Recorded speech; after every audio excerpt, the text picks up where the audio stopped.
তো তোমরা সবাই জানো যে আমি একটু অসুস্থ হয়ে পড়েছিলাম। এখন একটু বেটার। তো এই ক্লাসটাতে আমি ইন বিটুইন অসুস্থ হলেও আমি কিছু কিছু লিখে রেখেছি, রেকর্ড করতে পারিনি তখন। তো এটা ম্যাক্সিমামটাই লেখা হয়ে আছে, আমি বেশি আর কিছু লিখতে হবে না। তো দেখো আমরা পড়ি। আমরা এটাতে পড়বো, কি পড়বো না, wave properties of particle, uncertainty principal. এই জিনিস ওয়েভ প্রপার্টিজ অফ পার্টিকেলের মধ্যেই আনসার্টেনিটি প্রিন্সিপাল ঢুকেই যায়। তো এটাও মোস্টলি 11-12-এর যারা অ্যাসপিরেন্ট তাদের জন্যই। 9-10-এর লোকেরাও দেখতে পারো, অসুবিধা কিছু নেই, তোমাদের সিলেবাসেও আছে। এবারে হয়তো প্রশ্নটা একটু রিলেটিভলি সহজ করতে পারে, কিন্তু দেখবে 9-10-এর লোকেরা শ্রোডিঞ্জার ইকুয়েশন থেকে আর একেবারেই দেখবে না। বেশ, তো এটাও আমরা পড়ছি Arthur wiser concepts of modern physics, তার চ্যাপ্টার 3 থেকে পড়ছি। তো প্রথম বক্তব্য হচ্ছে যে আমরা আগের ক্লাসটায় দেখলাম যে পার্টিকেল, সরি, ওয়েভগুলোর সো কল্ড ওয়েভ, যেমন লাইট, ইলেকট্রোম্যাগনেটিক ওয়েভ, তার কিছু পার্টিকেল লাইক প্রপার্টি রয়েছে। এই ক্লাসটাতে আমরা দেখব যে পার্টিকেলেরও যেন ওয়েভ লাইক প্রপার্টি রয়েছে। মানে কথাটা এইভাবে আমাদের সময় স্যারেরা বলতেন যে ওয়েভ যদি পার্টিকেল হতে পারে তাহলে পার্টিকেল কেন ওয়েভ হতে পারে না। তো এই রকম অ্যাঙ্গেল থেকেই চিন্তা করে ফ্রেঞ্চ রাজকুমার লুই দ্য ব্রয়, ওনার নামটা মোটেও ডি ব্রগলি নয়। ইন্টারভিউতে কেউ ডি ব্রগলি বললে তাকে প্রথমেই আমি অন্তত বাদ দিয়ে দেবো, যে এনার উচ্চারণটা লুই দ্য ব্রয়, লুইসও নয় কাইন্ড অফ। তো যাই হোক, ইংরেজরা বানানটা এইভাবে লেখে, সেটা ঠিক আছে। তো ফ্রেঞ্চ রাজকুমার লুই দ্য ব্রয় বললেন যে পার্টিকেলগুলোরও একটা কিছু ওয়েভলেন্থ আছে। কি ওয়েভ সেটা উনি প্রথমেই খুব ক্লিয়ার করতে পারেননি, পরবর্তীকালে লোকেরা ক্লিয়ার করেছে। বাট আইডিয়াটা, ইনিশিয়াল আইডিয়াটা ওনারই, যে পার্টিকেলগুলোর একটা ওয়েভলেন্থ আছে, পার্টিকেলগুলো ওয়েভ। সেই ওয়েভলেন্থটা কি না, ওয়েভলেন্থটা হচ্ছে Planck constant, Planck constant by তার মোমেন্টাম, লিনিয়ার মোমেন্টাম। তাহলে এইটা মনে রাখবে যে দ্য ব্রয় ওয়েভলেন্থ টা কিছুই নয়, সেটা হচ্ছে যে lambda equals to h by p, p is momentum, h is Planck's constant, আগের ক্লাসে আমরা পড়েছি। এই ওয়েভ লাইক প্রপার্টিটা রিলিভেন্ট হবে অফকোর্স, যেহেতু এখানে h খুব স্মল একটা নাম্বার। তো এটা এটার গুরুত্বটা বোঝা যাবে খুব স্মল স্কেল ফিজিক্সে। অফকোর্স তুমি আমি মারপিট করছি সেই জায়গাটাতে প্ল্যাঙ্ক কনস্ট্যান্টটা যেহেতু এত কম, যে ওই জায়গাটাতে পার্টিকেলের যে ওয়েভ লাইক প্রপার্টি সেটার খুব একটা গুরুত্ব নেই সেখানে। বেশ, এবারে মোমেন্টামটা খেয়াল করতে গিয়ে একটু চিন্তার বিষয়, যে মোমেন্টাম মানে মাস ইন্টু ভেলোসিটি আমরা সবাই জানি, কিন্তু সেটা নন রিলেটিভিস্টিক কেস, মানে নিউটনিয়ান, ক্লাসিক্যাল নিউটনিয়ান কেস। কিন্তু স্মল স্কেল ফিজিক্সে আবার মজা হচ্ছে যে পার্টিকেলগুলো অনেক সময় খুব জোরে দৌড়ায় আর কি, বেশ বেশ দ্রুত গতিতে দৌড়ায়। ফলে সেক্ষেত্রে আমাকে রিলেটিভিস্টিক কেস ব্যবহার করতে হতে পারে, এবং যখন আমার রিলেটিভিটি বা যখন মানে হাই স্পিড কেস চলে আসছে, তখন মোমেন্টাম কিন্তু মোটেও এমভি দিয়ে বোঝানো হয় না, তখন মোমেন্টাম কিন্তু গামা এমভি দিয়ে বোঝানো হয়। মানে মোমেন্টামের অ্যাকচুয়াল ডেফিনিশন লিনিয়ার মোমেন্টামের তুমি গামা এমভি বলতেই পারো, শুধু এমভিটা is approximation in Newtonian world. তো যাই হোক, তো গামার মানে কি, গামা স্যার হচ্ছে 1/√(1 - v²/c²। সি হচ্ছে ভেলোসিটি অফ লাইট। তুমি বুঝতেই পারছো, যতক্ষণ না অবধি এই ভেলোসিটিটা কম্পারেবল টু সি হয়, সি এর কাছাকাছি, ঠিক আছে, সি এর 10 ভাগের 1 ভাগও হোক, তাহলেও তখন গামার কিছু একটা ভ্যালু আছে, ডিফারেন্ট দেন 1। আদারওয়াইজ গামা সবসময়, ভিটা খুবই ছোট হয় সি এর থেকে, তাহলে গামাটা 1। এই জিনিসটা আমরা বুঝতে পারবো যখন, মানে এই জিনিসটা আমাকে মনে রাখতে হবে এবং অ্যাপ্লাই করতে পারতে হবে at the time of calculating the ব্রয় wavelength. এই জাতীয় অঙ্ক পরীক্ষায় দেবে। তো তার মধ্যে ধরো বি এর যে পার্টটা, 100 গ্রাম bullet moving at 900 meter per second. এই অঙ্ক করা খুব সহজ, সিম্পল ক্লাসিক্যাল এমভি বসিয়ে দেবে, করে ফেলতে পারো। প্রথম অঙ্কটা করা একটু শক্ত হতে পারে যদি তুমি টেকনিকটা না জানো। আমি আপাতত টেকনিকটা শিখিয়ে দিচ্ছি। এইচ এর ভ্যালু কত তুমি জুলে জানো, আমি এমইভি টেমিভি এইসবগুলোতেও শিখিয়ে দিচ্ছি, তাহলে ক্যালকুলেশন করাটা সহজ হবে। আদারওয়াইজ তোমাকে যদি তুমি এক্ষুনি একটা গেম খেলতে পারো আমার সঙ্গে, ঠিক আছে স্যার বললেন শক্ত হবে, আমি এক্ষুনি ক্যালকুলেট করবো। তুমি এক্ষুনি ক্যালকুলেট করো তো, এটা পজ করে দেখো কতক্ষণ সময় লাগে এবং কতক্ষণ ঝামেলা করে, কত কিছু যন্ত্রণার মধ্যে তুমি পড়বে। কিন্তু আমি দেখো, আমি এরপরের এটাতে একটু বুঝিয়ে বলে দিচ্ছি, তুমি অনেক সহজে করতে পারো। ঠিক আছে, বেশ চলো বুঝি। এই proton with kinetic energy 70 MeV, এই জাতীয় electron with kinetic energy of something etcetera etcetera, এই জাতীয় প্রবলেমগুলো দ্য ব্রয়তে কেমন করে ক্যালকুলেট করবো, এটা আমার একটা প্রথম টাস্ক। বেশ, 1 ইভি মানে কত? 1 ইভি মানে 1.6 ইন্টু 10⁻⁻19 জুল। এমইভি মানে কত? মেগা ইভি মানে 10⁻6 ইভি, এটা খেয়াল রাখবে। বেশ, তোমাকে জুলে ক্যালকুলেশনগুলো করতে হবে না, যখনই তুমি মাস টাস ইত্যাদি এমইভির আকারে দেখবে তখনই এই আমার কায়দাটাতে করবে। এইদিকে চলে যাবে। বেশ, আচ্ছা সেটা করার আগে প্রোটনের রেস্ট এনার্জি কত? প্রোটনের রেস্ট এনার্জি 938 MeV। ইলেকট্রনের রেস্ট এনার্জি কত? না 0.511 MeV বা 511 keV, এরকম দুটো একটা অন্তত প্রোটন নিউট্রন আর ইলেকট্রন, এদের রেস্ট এনার্জিটা তোমাকে জানতে হবে, যে এটা 938, প্রোটন নিউট্রন দুটোই 938 939, আর এমইভি মেগা ইলেকট্রন ভোল্ট, আর ইলেকট্রনের হচ্ছে 0.511 ইলেকট্রন।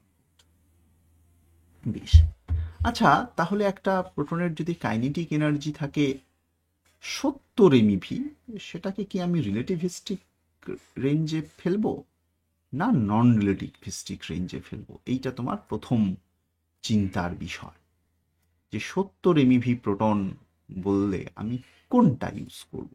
তুমি সেফলি নন রিলেটিভিস্টিক ফর্মুলা ইউজ করতে পারো, প্রবলেম নেই এখানে। তাহলে স্যার কি হার্ড অ্যান্ড ফাস্ট রুলটা কি? যে কাইনেটিক এনার্জিটা নিজেই যদি রেস্ট এনার্জির কাছাকাছি হয়, এটা দুইটা ঠিক বলছি না, যে কাইনেটিক এনার্জি যদি রেস্ট এনার্জির কাছাকাছি, এখন কাছাকাছি মানে কতটা কাছাকাছি? মানে ধরো হার্ড অ্যান্ড ফাস্ট রুল নেই, যত কাছাকাছি যাবে তত এরর বেশি। তো ইন জেনারেল আমি বলবো কাইনেটিক এনার্জিটা যদি রেস্ট এনার্জির 1/5 থেকে বেশি হয়, then definitely use relativistic formula. আর যদি 1/5 কম হয়, নন রিলেটিভিস্টিক ফর্মুলা দিয়েও চলবে।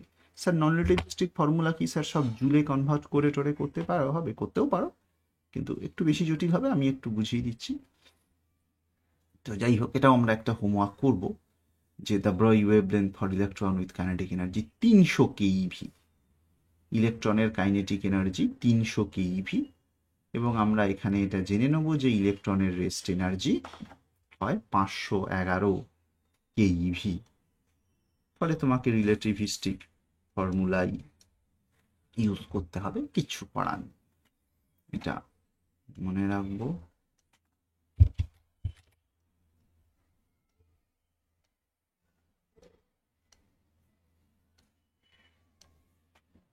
এটাও মনে রাখবো যে প্রোটন রেস্ট এনার্জি 938 MeV, নিউট্রনের রেস্ট এনার্জি 939, কাছাকাছি। বেশ, অঙ্কতে আমরা কিন্তু এখনো আসি, টেকনিক। বেশ, জেনারেলি রিলেটিভিস্টিক ফর্মুলা দিয়েই আমরা একটা এই ফর্মুলাটাকে একটু নতুনভাবে লিখব, পরীক্ষায় দেয় কিনা দেবেই, ধরে রাখো যে রিলেটিভিস্টিক ফর্মুলা, এই যে এরকম স্যার কি সব লিখছেন, যেটা আমরা রিলেটিভিটি থেকে পাই, এটা আমরা পরে কখনো নিশ্চয়ই পড়বো। তবে মনে রাখবে যে উই গেট ফ্রম STR আমরা এসটিআর থেকে কি পেয়েছি, যে E square equals to P square C square plus M zero square C to the power 4। এবার এটাকে সামান্য একটু অ্যালজেব্রা আমি যদি করি, P square C square, E মানে এনার্জি, টোটাল এনার্জি মানে উইথ রেস্ট অ্যান্ড কি বলে kinetic energy and rest energy মিলে যেটা, দেখো এটা আমি লিখছি যে E is total energy which is kinetic energy plus rest energy. তাহলে পি স্কোয়ার সি স্কোয়ারটা হয়ে যাবে E square minus M zero square C to the power 4, খুবই অ্যালজেব্রা। এবার এটাকে স্কোয়ার মাইনাস বি স্কোয়ারের ফর্মুলা তুমি যদি ফেলে দাও, এটা হবে E plus M zero C square into E minus M zero C square. তাহলে ই মানে হচ্ছে K E plus M zero C square. এবারে তুমি যদি ই এর ভ্যালুটা এখানে বসিয়ে দাও,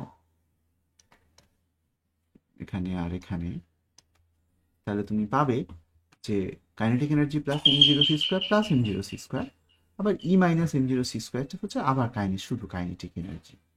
তো এইটা সিম্পল অ্যালজেব্রাতে যেটা বোঝা গেল যে এটা কাইনেটিক এনার্জি হয়ে গেল, আর এটা kinetic energy plus 2 m zero C square হয়ে গেল। তাহলে পি স্কোয়ার সি স্কোয়ার এইটা হলো, পি সি কত হলো না এটা স্কোয়ার রুট, পি কত হলো এই গোটা জিনিসটা স্কোয়ার রুট বাই সি। তো কাইনেটিক এনার্জিটাকে ছোট করে তুমি যদি টি লেখো, মানে টি সমান কাইনেটিক এনার্জি কিছুই না, তাহলে দেখো এখান থেকে পি এর ভ্যালুটা এই গোটাটা স্কোয়ার রুট বাই সি করলে যেটা হয় h c by square root of T into T plus 2 m c square. এই ফর্মুলাটাও কখনো ডাইরেক্ট জিজ্ঞেস করে তোমাকে, আবার অনেক সময় বেশিরভাগ সময় এটার অ্যাপ্লিকেশন তোমাকে করতে হয়। বেশ, এবারে এইচ সি এর একটা ভ্যালু আছে, সেটা মনে রাখতে হয়, এইচ ইন্টু সি, সেটার ভ্যালু এটা হচ্ছে ডেফিনেটলি রিমেম্বার। আমি এখানে এটা হলুদ কালি দিয়ে দিচ্ছি, লেখাটা যেহেতু আগেই হয়ে আছে, লেখা আগে পুরোটা হয়ে থাকার কথা নয় টিচিংয়ে, এখানেই লেখার কথা, কিন্তু ওই আর কি অসুস্থতার জন্যই সময় আমি আর কি পড়াবো করেও আমি সেসব পড়িয়ে উঠতে পারিনি, মানে কথা বকার মতো ক্ষমতা আসেনি, বাট লিখে ফেলেছিলাম টুকটুক করে। তো এটা মনে রাখবে।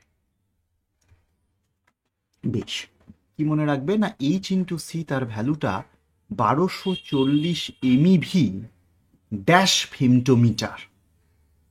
ড্যাশ ফেমটোমিটারের ইউনিটটা হচ্ছে এনার্জি ড্যাশ ফেমটোমিটার। দেখো ল্যামডাটা বাঁ দিক দিয়ে তোমার যা বেরোবে সেটা লেংথের ইউনিটেই বেরোবে।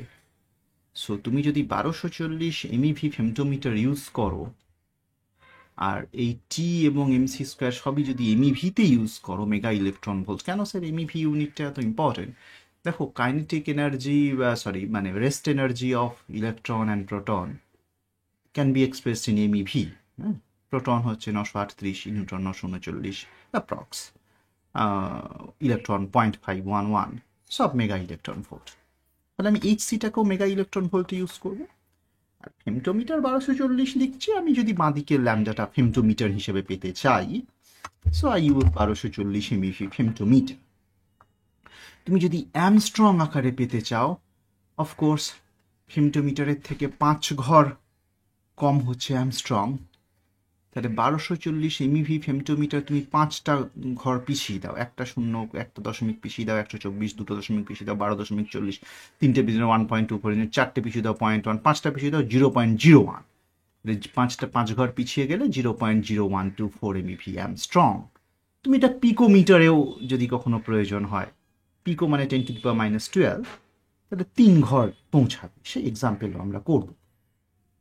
এটা আমাদের আমাদের প্রথম অঙ্কটা, যে proton of kinetic energy 70 MeV, তার দ্য ব্রয় ওয়েভলেন্থ। তো এটা দেখো এই যে ফর্মুলা, তুমি বলবে এটা রিলেটিভিস্টিক ফর্মুলা, অফকোর্স, বাট এটা very accurately valid in non relativistic cases also. Relativistic case দিয়ে শুরু করেছি, কাইনেটিক এনার্জি যদি কম হয় কম হবে, doesn't matter, this formula is always correct. We started from relativistic, relativistic জিনিসটা সবসময় কারেক্ট, ছোট হলে ওর নিজের মধ্যেই ওর অ্যাপ্রক্সিমেশনটা লুকিয়ে রয়েছে, যাতে ও নন রিলেটিভিস্টিক কেসের রেজাল্টটা দিয়ে দেবে, মনে থাকবে যে এই কেসটা দিস ইজ অলওয়েজ কারেক্ট। তো 70 এমইভি কাইনেটিক এনার্জি যদি থাকে, তো আমি কাইনেটিক এনার্জি টি এর জায়গায় প্রোটনের 70 এটা ইউজ করব, proton with 70 MeV kinetic energy. এখানে 70 ইউজ করব, আবার 1875 এখানে ইউজ করব, অ্যাপ্রক্সিমেটলি m0c², 938, তো অ্যাপ্রক্সিমেটলি 1875-78 এইরকম। তো যাই হোক, তো এই রেঞ্জে ইউজ করে দেবো, m0c² ইন্টু 2 করে দেবো। m0c² সব মিলিয়ে কিন্তু 938 MeV. 938 MeV is not only m, it's equivalent energy. তাহলে এই যে যখন আমি প্রোটনের রেস্ট এনার্জি বলছি, which is protons m proton c², হ্যাঁ, তো এটা গুণ করেই 1875 ইউজ হয়ে গেল। উপরে যদি তুমি 1240 লিখে ফেলো, তাহলে দেখো এটাও এমইভি ইউনিট, এগুলো সবই এমইভি ইউনিট, নো প্রবলেম। যে ফাইনাল রেজাল্টটা বেরোবে, সেই রেজাল্টটা বেরোবে ফেমটোমিটারে। এই যে এফএমটা, এটা ফেমটোমিটার। তোমরা যদি ভুলে গিয়ে থাকো, 1 FM is 10⁻⁻15 মিটার। তাহলে ল্যামডার যে উত্তরটা তুমি এখান থেকে পাবে সেটা ফেমটোমিটারে। তোমাকে এবারে যেমন ইউনিটে জিজ্ঞেস করবে, সেই ইউনিটে তুমি রেজাল্টটা বলবে। খুব একটা কঠিন কিছু না। দেখো তাহলে তুমি 70 এমইভি কাইনেটিক এনার্জিওয়ালা প্রোটনের তোমাকে দ্য ব্রয় ওয়েভলেন্থ বের করতে বললে, তুমি হয়তো ফর্মুলাটা জানতে, h/b দিয়ে ঘেঁটে ঘুঁটে 10 পাতা ক্যালকুলেশন করে ফেলতে, দিয়ে বলতে স্যার প্রশ্ন কঠিন ছিল, প্রশ্ন লেন্দি ছিল। নো, আমাকে করতে বললে আমার 10 সেকেন্ড লাগবে। সেটা আমি জানি এই ফর্মুলাটা, এই c/√t ইন্টু t + 2m0c²। যেই বললো 70, আমি এখানে বসালাম 70, এখানে বসালাম 70, এখানে বসালাম 2mc², মানে 1875, 76 অ্যাপ্রক্স, উপরে বসালাম 1240। 3 সেকেন্ডের মধ্যে আমি বুঝে যাব উত্তরটা কি হবে। This depends on your knowledge. হ্যাঁ, পেপার শক্ত হচ্ছে বলে চিৎকার করে লোককে দোষারোপ করে ফেলো না। তো অনেক কিছু হয়তো নলেজের অভাবে আমাদের লেন্দি মনে হয়। Let's see. পরের পার্টটা হচ্ছে group velocity and phase velocity. এটা থেকে প্রশ্ন দেয়। এখানে বেশি কিছু ডেরিভেশন আমি করব না, কিন্তু একটা ইনফরমেশন তোমাকে আমি দিচ্ছি যে দ্য ব্রয় ওয়েভের ফেজ ভেলোসিটি, যেটা কিনা ফেজ ভেলোসিটির বেসিক ডেফিনিশন হচ্ছে ω/k। স্যার ওমেগাটা কি জিনিস? ওমেগা হচ্ছে 2π ইন্টু ফ্রিকোয়েন্সি, 2π নিউ। স্যার কেটা কি জিনিস? কেটাকে বলা হয় ওয়েভ নাম্বার। ওয়েভ নাম্বারটা কি জিনিস? না 2π/λ। এই ডেফিনিশনটা মনে যেন থাকে। ওমেগা আর কে এটা সবসময় লাগবে, গোল হবে। হ্যাঁ, হেভি ব্যাপার, হেভি ব্যাপার, হে। তো যাই হোক, তাহলে ω/kটা হয়েছে নিউ ইন্টু ল্যামডা। তাহলে উইদাউট গোয়িং টু প্রুভ, আমি বললাম যে phase velocity of de Broglie wave is c²/v, যেটা কিনা মানে ভি মানে পার্টিকেলটার velocity. V is the velocity of the particle. গন্ডগোল হলো, পার্টিকেলটা তো ঘুরছে, এটা তো একটা বাস্তবে particle. Velocity of the particle. বেশ, c²/v তুমি বুঝতেই পারছো এটা কিনা greater than C, greater than the velocity of light. তাতে কি কোনো সমস্যা হয়? না, তাতে কোনো সমস্যা হয় না। এটা ফেজ ভেলোসিটি নিয়ে কোনো পার্টিকেল ঘোরাফেরা করে না। ফেজ ভেলোসিটিটা কোনো রিয়েল বা বাস্তব ভেলোসিটি নয়। স্যার এটার সিগনিফিকেন্স কি, সেই ডিটেলসে আমি এখন একেবারেই যেতে চাই না। ওয়েভ থিওরিটা পড়ার সময় যদি সম্ভব হয়, যদি আমরা পড়তে পারি, ইফ কখনো মনে হয় না পারবো এইটুকু টাইমের মধ্যে, তাহলে তুমি ফেজ ভেলোসিটি, গ্রুপ ভেলোসিটির রিয়েল সিগনিফিকেন্স নিয়ে আলোচনা করা যেতে পারে। তোমরা বাইজার থেকে পড়ে নাও ফেজ ভেলোসিটি, গ্রুপ ভেলোসিটির বেশ সুন্দর ফিজিক্যাল বক্তব্যটা বলা আছে। Read Beiser to understand what is phase velocity, what is group velocity. তো এটাতে কোনো সমস্যা হয় না ভেলোসিটি সি এর থেকে বেশি হলে। Phase velocity, group velocity which is d⁻⁷ মানে change of omega with respect to change of K, মানে ওয়েভ নাম্বারটা কতটা চেঞ্জ হলে এই ওমেগাটা, ফ্রিকোয়েন্সিটা, মানে অ্যাঙ্গুলার ফ্রিকোয়েন্সিটা কতটা চেঞ্জ হয়, তার পরিমাপটা হচ্ছে ভিজি, যেটা কিনা ক্যালকুলেট করলে বোঝা যায় যে এটা তার সিম্পল ভেলোসিটি সমান, মানে পার্টিকেলটার ভেলোসিটি সমান, পার্টিকেলটার যা ভেলোসিটি হবে তার সমান। বেশ, এখানে এটা একটা বাইজারের এক্সাম্পল করে ফেলতে পারো। Electron has the Broglie wavelength 2 picometer. Find its kinetic energy and the phase and group velocity. And the Broglie wavelength তোমাকে বলে দিয়েছে, কাইনেটিক এনার্জি তুমি ডেফিনেটলি বের করতে পারবে, রাইট? মুছে দিলাম। ধরো অনেক সময় অনেক কিছু লেখা থাকলে তোমার ইয়েটা টেনশনটা ডিস্টার্ব হয়।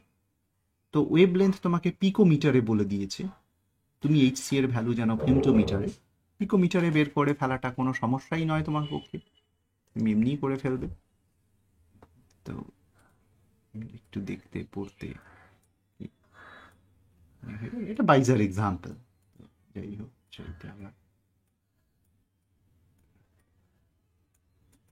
তো যাই হোক, তুমি ফর্মুলা তো জানো যে ল্যামডা ইজ এইচসি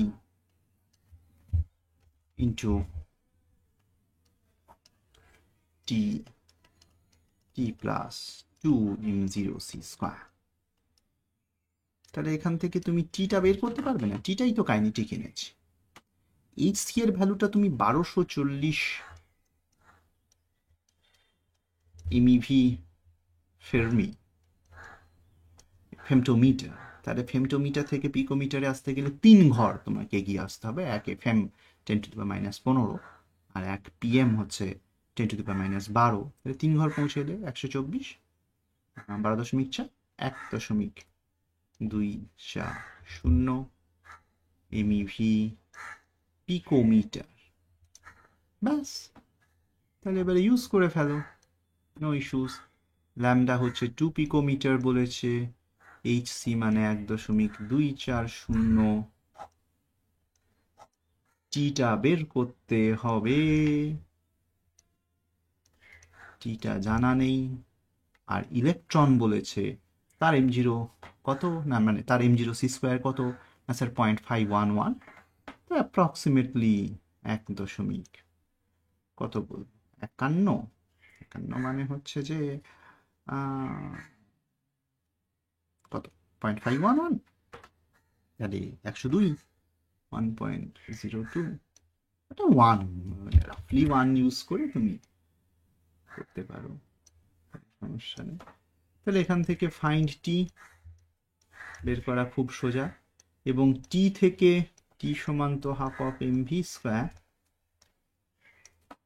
এবার স্যার এর kinetic energy half of MV square বলবো না অন্য কিছু বলবো? থিঙ্ক অ্যাবাউট ইট, যে যদি কাইনেটিক এনার্জিটা খুব কম হয় রেস্ট এনার্জির থেকে, দেন তুমি এটা ইউজ করবে। যদি তার থেকে কম না হয়, কাছাকাছি হয়, তাহলে একটু রিলেটিভিস্টিক ফর্মুলা ইউজ করতে হবে। এটা একটু তোমার উপরে ছেড়ে দিই। টিটা বের করো, দেন ভি, ভিটাই তোমাকে চেয়েছে, phase and group velocity, V জানলেই গোটাটাই হবে। ডেফিনেশনটা তুমি দেখতেই পাচ্ছ। তোমার শুধু একটাই বক্তব্য আমার এখানে, যে 0.511 এমইভি হচ্ছে তো তার রেস্ট এনার্জি। যদি কাইনেটিক এনার্জিটা রেস্ট এনার্জি থেকে কাছাকাছিই হয়, তাহলে তুমি একেবারেই কাইনেটিক এনার্জি সমান half of MV square use করবে না, অফকোর্স। তখন কাইনেটিক এনার্জি কি ইউজ করবো স্যার? একটু বাইসারের প্রথম চ্যাপ্টারটা যাও তো, চ্যাপ্টার 1, রিলেটিভিটিতে কাকে বলে মোমেন্টাম, কাকে বলে রিলেটিভিস্টিক মোমেন্টাম কি জিনিস, রিলেটিভিস্টিক কাইনেটিক এনার্জি কি জিনিস, আমি পড়াবার চেষ্টা করব, বাট দেখা যাক কখন পেরে উঠি। কিন্তু এটা তোমাকে জানতেই হবে। তাও আমি একাধবার বলে দিতে পারি যে kinetic energy half of MV square, এটা কিন্তু নন রিলেটিভিস্টিক কেস।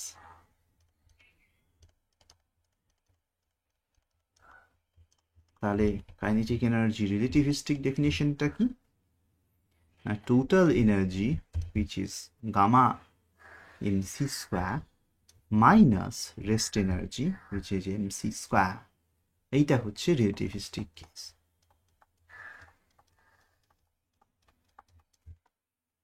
দুটো কিন্তু আলাদা জিনিস। হ্যাঁ, একটু খেয়াল রাখবে কখন নন রিলেটিভিস্টিক ইউজ করবে, নাকি যখন রেস্ট এনার্জির থেকে 1/5-1 কম। এগুলো থেকেই কিন্তু নাম্বার কাটা যাবে ঠিকঠাক করে ইউজ করতে না পারলে, ভুলভাল জিনিস। তখন আমাকে বলবে যে স্যার আমি কিছু করতে পারলাম না স্যার, জীবন বরবাদ হয়ে গেল sir.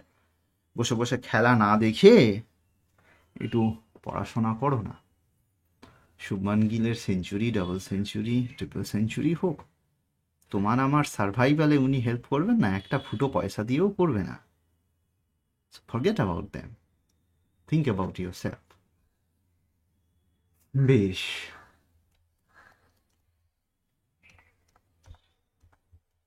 use when kinetic energy is less than total energy by 5 করে দিত, আদারওয়াইজ এটা ইউজ করবে না। বেশ, চল।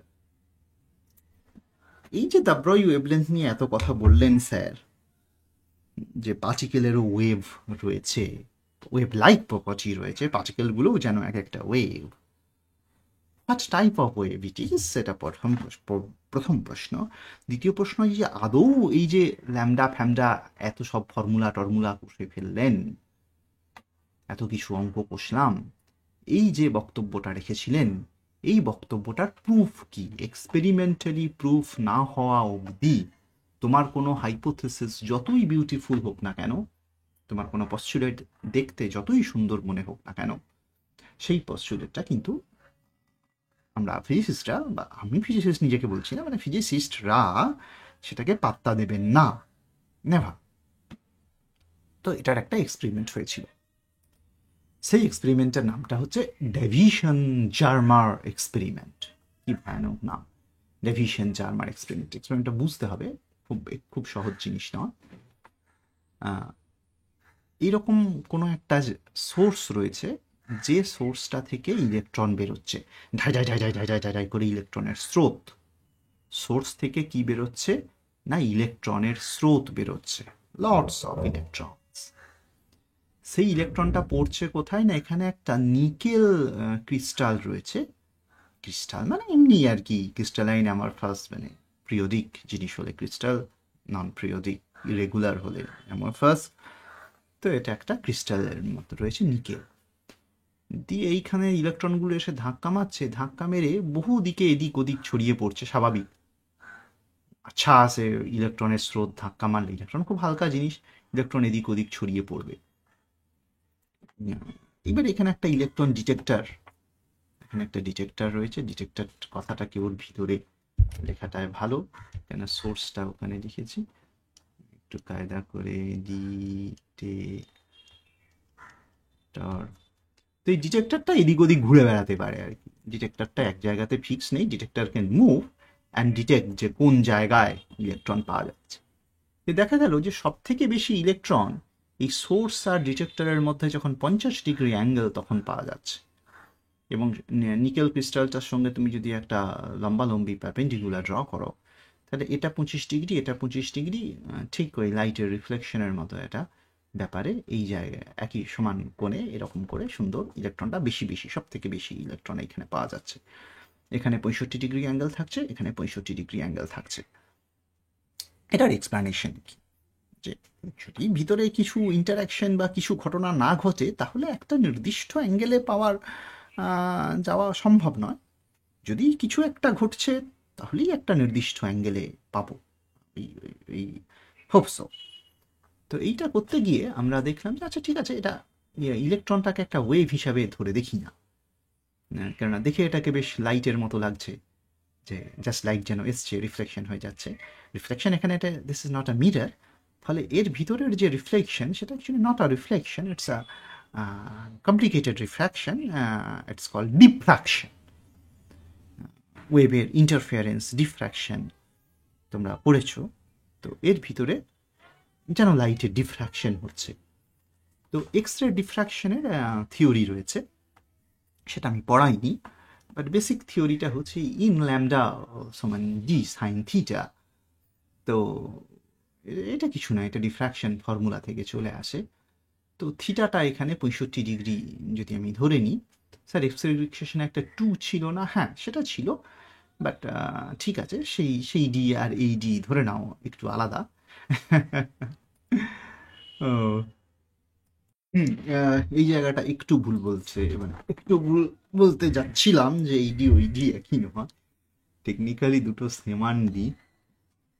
তো যাই হোক, এক্স রে ডিফ্রাকশনের মধ্যে না গিয়েও আমি এইটুকু তোমাদেরকে এই মুহূর্তে বলবো যে ইলেকট্রন আসছে, ইলেকট্রন যাচ্ছে, এটা যদি ধরে নিই যেটা একটা অপটিক্সের মতো ব্যাপার হচ্ছে, যে একটা ওয়েভ আসছে ওয়েভ যাচ্ছে, সেক্ষেত্রে আমাকে অপটিক্সের ডিফ্রাকশন ফর্মুলাটা ইউজ করব আমি এইভাবে, যে এন ল্যামডা সমান 2d সাইন থিটা।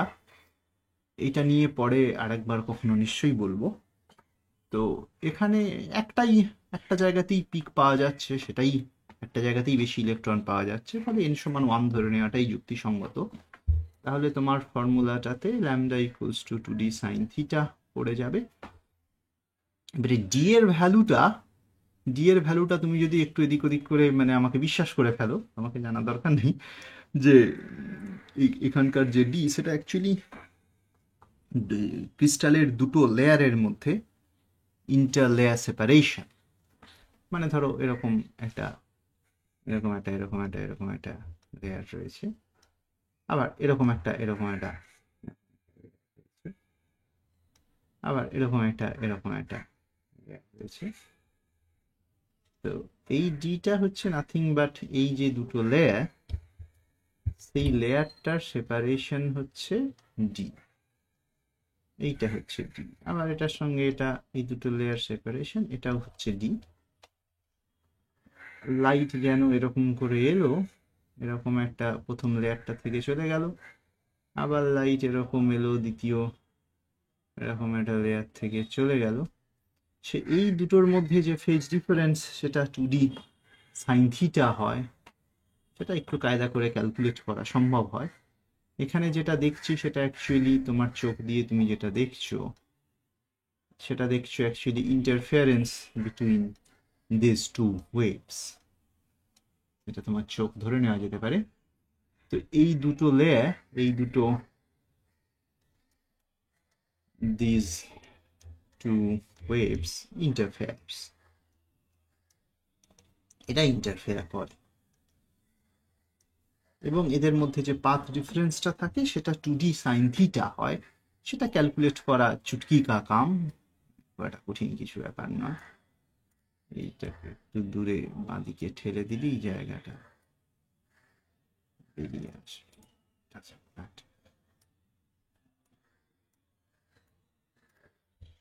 বেশ, যাই হোক, কোনোভাবে প্রুভ করতে পেরেছি যে এই দুটো ওয়েভের হচ্ছে যে 2d সাইন থিটা।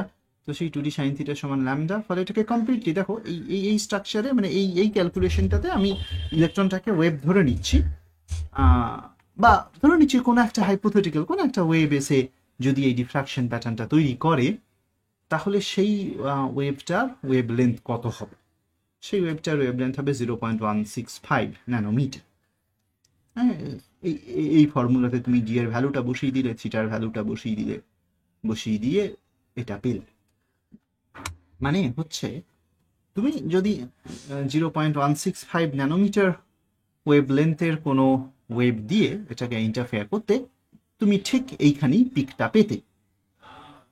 মানে 65 ডিগ্রি অ্যাঙ্গেল অফ ইনসিডেন্স নিয়ে একটা নিকেল ক্রিস্টাল, যার কিনা inter crystal layer separation 0.091 nanometre, মানে 0.9 অ্যামস্ট্রং, সেইটার আমি একটা ডিফ্রাকশন করেছি, করে আমি দেখতে পাচ্ছি যে ওকে, এই ডিফ্রাকশনের এই 65 ডিগ্রিতে পিক পেতে গেলে, যেহেতু 65 ডিগ্রিতে পিকটা আমি এক্সপেরিমেন্টালি পেয়েছি, সেটা পেতে গেলে ল্যামডা হওয়া উচিত ছিল 0.165 ন্যানোমিটার। বেশ, এবার আমি তো এক্সপেরিমেন্টটা দিয়ে করিনি, ওয়েভ দিয়ে করিনি, আমি এক্সপেরিমেন্টটা করেছি ইলেকট্রন দিয়ে। ফলে এইখানে যা ঠিক যে রেজাল্টটা পাওয়া যাচ্ছে ডিটেক্টরের পিকটা, সেটা এমনই রেজাল্ট পাওয়া যাচ্ছে যে ঠিক যেন ইলেকট্রনটা একটা 0.165 ন্যানোমিটারের তরঙ্গ দৈর্ঘ্য বা ওয়েভ লেন্থের একটা ওয়েভ। তাহলে কি বোঝা গেল যে ইলেকট্রনটা ওয়েভ? দ্য ব্রয় ঠিক না, প্রথমেই সেটা ধরে নিলাম না। হতে পারে যে এটা অন্য কোনো কারণে হচ্ছে, বা কোনো একটা ইলেকট্রনের কোনো একটা ওয়েভ লাইক প্রপার্টি আছে। তো আচ্ছা, দ্য ব্রয় একটা ফর্মুলা দিয়েছিলেন, lambda equals to h by p. আচ্ছা, ওইটাতে বসিয়ে ক্যালকুলেট করে দেখা যাক না ওর ল্যামডাটা কত। লোকটা বোঝার চেষ্টা করো আবার। তুমি ফিলটা করতে পারবে না। তুমি যদি ফিল করতে না পারো তাহলে আমার পড়ানোর উদ্দেশ্যটা বৃথা। ফর্মুলা মুখস্থ করিয়ে পড়ানোর পক্ষপাতী আমি কখনোই নই, সেটাতে at the end of the day কিছু হয় না। হ্যাঁ, কিছু কিছু আমি মনে রাখতে বলছি ঠিকই, কারণ আমাকে 3 মাসের মধ্যে কিছু একটা দাঁড় করাতে হচ্ছে, বাট কখনো কখনো কিছু কিছু জিনিসের ফিল পাওয়াটা দরকার। তার মধ্যে এই জিনিসটা খুব ইম্পর্টেন্ট। ইলেকট্রন ঘাই ঘাই ঘাই করে গুলি করলাম, নিকেলে এসে ছিটকালো, ছিটকে গিয়ে দেখলাম ওই 65 ডিগ্রি আপতন কোণটাতে বেশি বেশি করে ইলেকট্রন পাওয়া যাচ্ছে, ছিটকাচ্ছে ওই দিকটায় বেশি। সেটার কারণ অনুসন্ধান করতে গিয়ে দেখলাম যে এটা যেন ঠিক ডিফ্রাকশনের মতো হচ্ছে অপটিক্সের, মানে ঠিক যেন একটা লাইট আসছে আর ওখানে লাইটটা ডিফ্রাক্টেড হচ্ছে। তাহলে আচ্ছা, এটাকে ধরে নিলাম যে এটা একটা লাইটই আসছে, তাহলে কত ওয়েভলেন্থের লাইট আসছে? সেই ওয়েভলেন্থের লাইট আমি অপটিক্সের ফর্মুলা দিয়ে ক্যালকুলেট করে পেলাম যে 0.165 ন্যানোমিটার লাইট ওয়েভলেন্থের লাইট আসছে। আচ্ছা, ওকে। আচ্ছা, ইলেকট্রনটা তাহলে ওয়েভ হলেও হতে পারে, তার দ্য ব্রয় একটা ফর্মুলা দিয়েছিলেন, সেই ফর্মুলাটা কি বক্তব্য? সেই ফর্মুলাটাতে আমি কি বসালাম? আমি বসালাম যে kinetic energy of the electron, কারণ আমি তো এখান থেকে সোর্স থেকে ইলেকট্রনের গুলি করেছি, সো আমি জানি কত কাইনেটিক এনার্জি নিয়ে ইলেকট্রনটা এসছে, সেইটা আমি অলরেডি জানি, যেহেতু এক্সপেরিমেন্টটা আমি ডিজাইন করেছি। Kinetic energy of the electron এখানে খুব স্মল ছিল, 54 EV electron volt, rest energy থেকে অনেক অনেক কম। ঠিক আছে, ভেরি, তাহলে এই এমসি স্কোয়ারটাই ইম্পর্টেন্ট টার্ম, টিটা ইনগ্লিজিবল, এই টিটা থাকবে। তো যাই হোক, তো দ্য ব্রয় কাইনেটিক এনার্জি যা বলেছিল সেইটা দিয়ে আমি যদি বসাই এই ফর্মুলাতে, দ্য ব্রয়ের ফর্মুলাতে, with this kinetic energy in my experiment, আমি দেখতে পাই যে ল্যামডাটা অতি আশ্চর্যজনকভাবেই অপটিক্সের আর্গুমেন্ট দিয়ে যে ল্যামডাটা পেয়েছিলাম 0.165 ন্যানোমিটার, এখানে আমি পেলাম 0.166 ন্যানোমিটার, অলমোস্ট সেম। এই এক্সপেরিমেন্টের পরে বিশ্বাস করা হলো হ্যাঁ, কিছু করার নেই, দ্য ব্রয় ঠিক বলেছেন।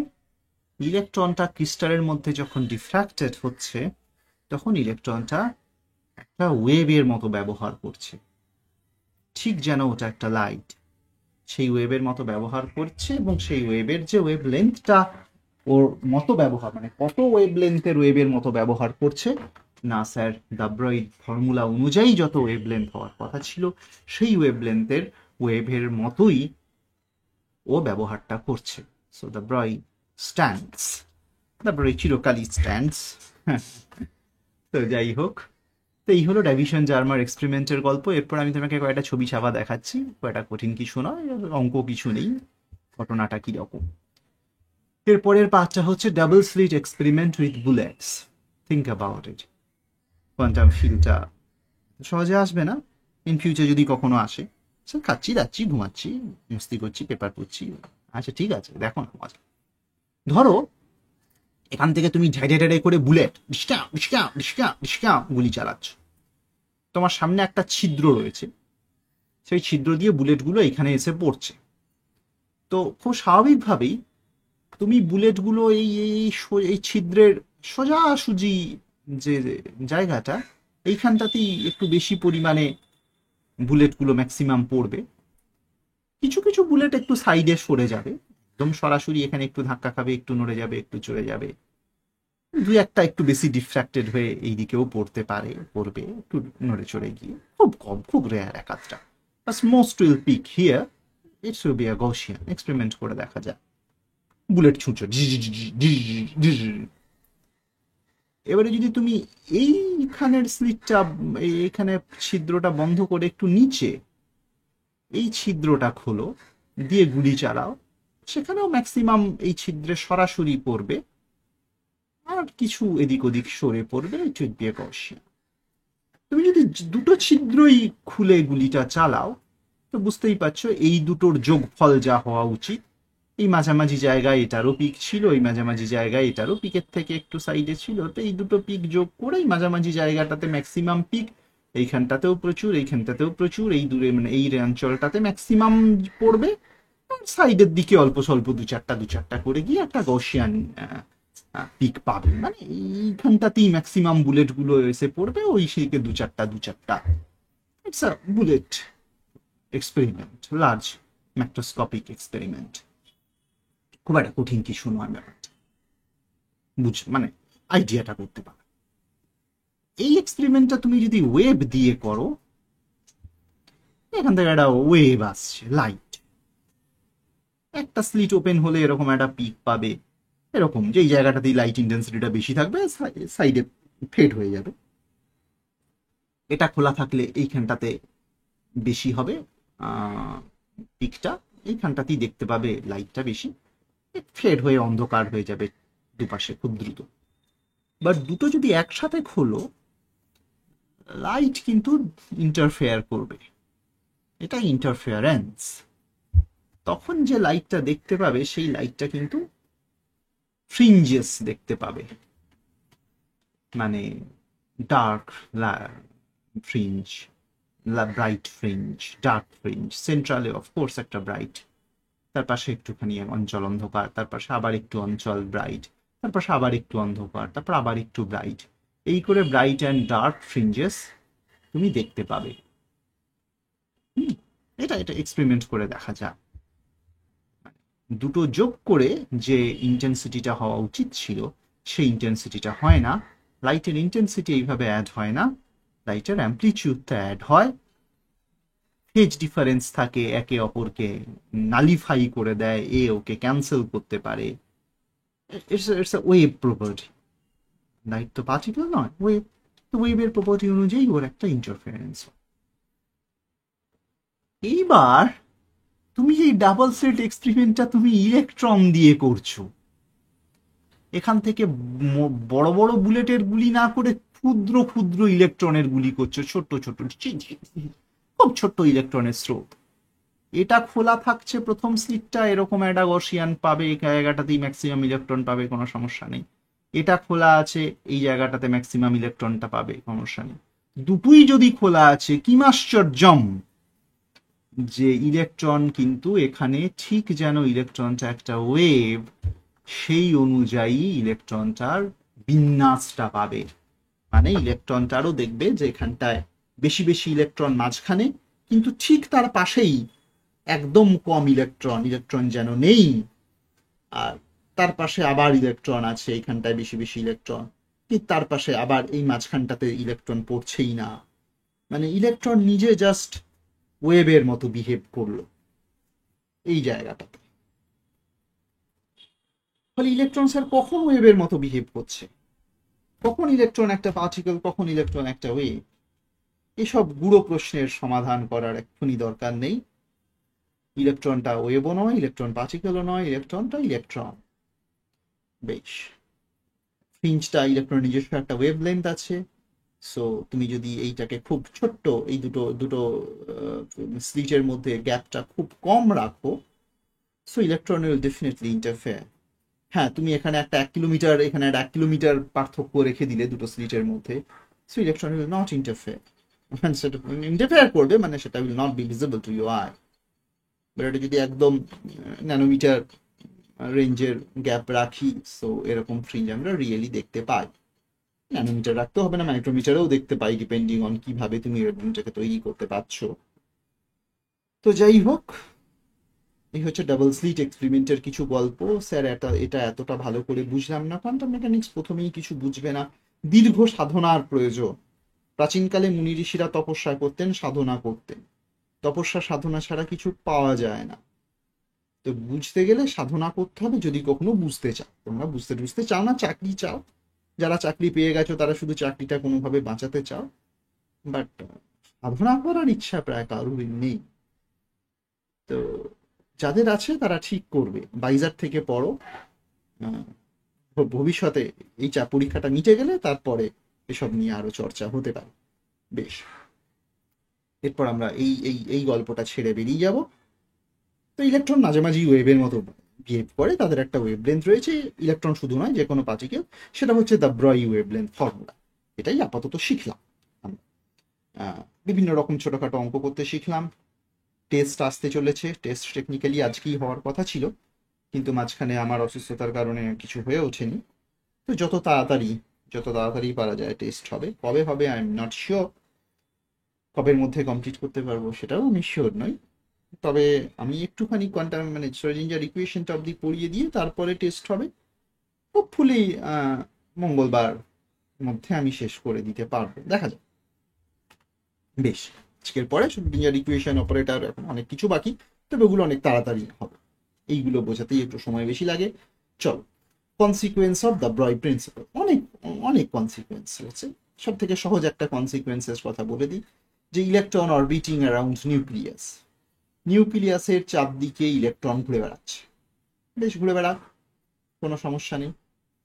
বেশ, এইবার ইলেকট্রন নিজে যদি দ্য ব্রয় ওয়েভ হয়, তাহলে ইলেকট্রনটা এই যে ক্লোজ পথে ঘুরছে, সেখানে সব থেকে যেটা মিনিমাম এনার্জি বা মিনিমাম সব থেকে ছোট্ট ছোট্ট জায়গা, সেই সব থেকে ছোট্ট যে ওর পেরিমিটার হতে পারে, সেই লোয়েস্ট পসিবল পেরিমিটারে ইলেকট্রনটাকে একটা একটা এরকম সার্কেল হতে হবে। একটু ভাবলে বুঝতে পারবে, আমি এখনই তোমাকে পুরো বুঝিয়ে দিতে পারবো না। এগুলো বাইজার থেকেই বলছি, এগুলো বাইজারেরই ছবি। যে ইলেকট্রনটা এরকম যদি একটা ওয়েভ হতে হয়, এরকম একটা স্টেশনারি ওয়েভ, তো শুরু থেকে শেষ অবধি যদি ওকে বাঁধতে হয়, সেরকম একটা ফুল সাইকেল এরকম একটা হতে হবে। তো হলে তারপরে ওটাকে এরকম করে বাঁকিয়ে যেন তুমি এই জায়গাটাতে নিয়ে আসতে পারবে। So it is the lowest lowest orbit, মানে ওয়েভ লেন্থের অনুযায়ী একটা মাত্র কমপ্লিট ওয়েভ এখানে থাকতে পারছে। অন্য এক্সাম্পল রয়েছে, দুটো ওয়েভ লেন্থ যদি থাকে, এরকম একটা বাঁকি এরকম একটা ঢুকে যাচ্ছে। এই ছবিটা তো অতটা ভালো করে বুঝতে না পারলেও এইটা দেখো, চারখানা ওয়েভ লেন্থ রয়েছে এই ছবিটার মধ্যে। এটা এরকম আসছে, এরকম আসছে, এরকম আসছে, এরকম আসছে, এটা কাউন্টারটা এটা তাহলে আরো বুঝতে পারবে যে এরকম একটা এরকম একটা রেজোনেন্সের মতো, মানে স্টেশনারি ওয়েভের মতো। স্টেশনারি ওয়েভ তো বটেই, তোমাকে যদি টিকে থাকতে হয় এখানটায়, তার মানে তোমার তো ভেঙেই চুরে গেলে হবে না। নন স্টেশনারির এক্সাম্পল কি এরকম, this is non stationary wave, this is not stable, এক্ষুনি ভেঙে চুরে যাবে। তো এইখানে একটু ভাবলেই বোঝা যায় যে an electron can circle a nucleus only if its orbit contains an integral number of the Broglie wavelengths।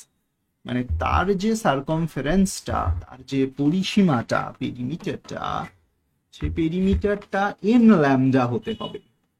মানে একটা বা দুটো বা তিনটে বা চারটে পূর্ণ তরঙ্গ দৈর্ঘ্য থাকতে হবে এই পেরিমিটারটার মধ্যে।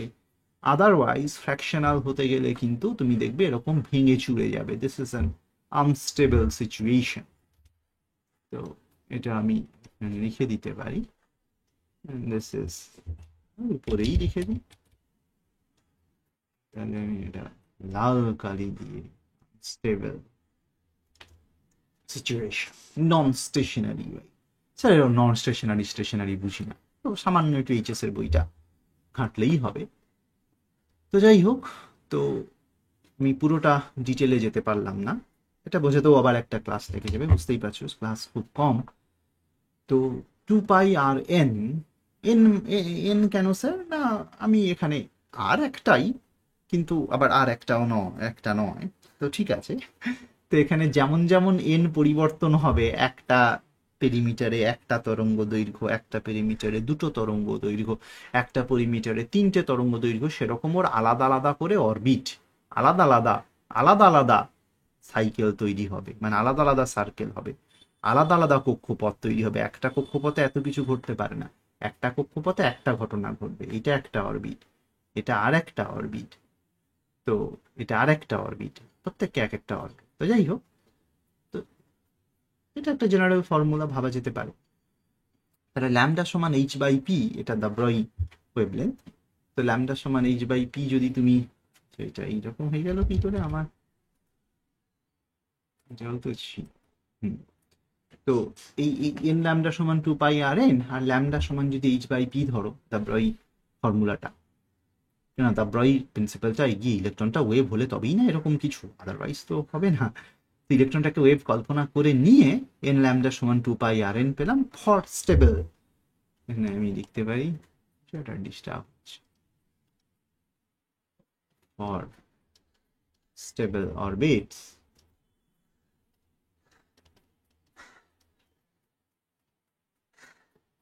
তো যাই হোক, তো সেটা হলে ল্যামডা সমান h/p বসাতে হবে, মানে বসাবো, আমি দ্য ব্রয় মেনে নিয়েছি। তো ল্যামডা সমান h/p, সেটা 2πRn/n সেটা করতে পারো। এখান থেকে p সমান, তুমি বুঝতেই পারবে যে p সমান nh/2πRn।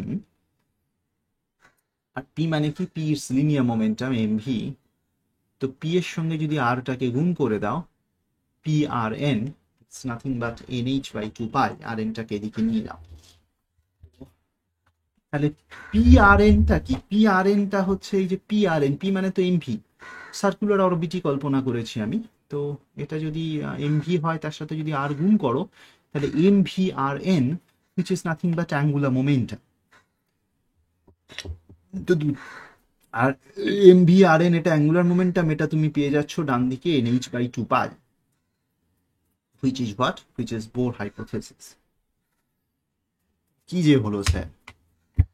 যেটা হলো সেটা হচ্ছে, তুমি যদি দ্য ব্রয় মেনে নাও, তাহলে বোর হাইপোথেসিসটা কি ছিল? যে অ্যাঙ্গুলার মোমেন্টা, মানে যখন একটা ইলেকট্রন প্রোটনের চারদিকে ঘোরে, নিউক্লিয়াসের চারদিকে ঘোরে, তখন ইলেকট্রনটা শক্তি বিকিরণ করে না, নিজে নিজেই শক্তিটা হারায় না। আর সেকেন্ড হচ্ছে, তার অ্যাঙ্গুলার মোমেন্টামটা যে কোনো আরবিটারি ভ্যালু থাকবে না, কিছু নির্দিষ্ট ভ্যালু থাকবে। Angular momentum is quantised, arbitrary angular momentum হতে পারে না যা খুশি। ঠিক যেমন প্ল্যাঙ্ক বলেছিল যে ইলেকট্রনের যা খুশি এনার্জি হতে পারে না, বোর বলেছিলেন যে ইলেকট্রন যখন নিউক্লিয়াসের চারদিকে ঘোরে, তখন তার অ্যাঙ্গুলার মোমেন্টাম যা কিছু হতে পারে না, তার কিছু কিছু নির্দিষ্ট অ্যালাউড ভ্যালু আছে।